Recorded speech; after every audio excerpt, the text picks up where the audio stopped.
In this guide, I'm going to show you how you can adjust the pass targeting here in NBA 2K26. Before we do get into this guide, make sure to like the video and subscribe to the channel with all notifications on. It really does help the channel and it lets us know that you want more content like this. We'd greatly appreciate it. And if at any point throughout this guide you did have any questions, ask them down in the comment section below and we can help you out further. I'm going to be doing my best to reply to every single comment down there. Starting off on the main menu of NBA 2K26, you actually need to tab all the way over to features up at the very top. And then from here, go ahead and open it up. Now, what you're looking for on here is on this left-hand sidebar, you're looking for controller settings. So go ahead and make sure that you select that under options and then scroll all the way down on here until you see the passing section. So it's not too far down. You'll see passing just like so. These are going to be all of your passing settings just like so. And this is where you can adjust stuff like, the pass target profile, the direction, the distance, and of course the openness as well. These are the main settings that you're going to want to go ahead and customize. So use these sliders to control how passes are prioritized. If you guys did have any questions, just ask them down in the comment section below, but it really is as simple as that.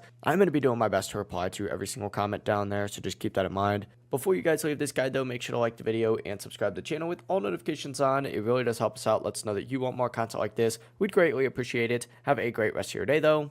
Peace.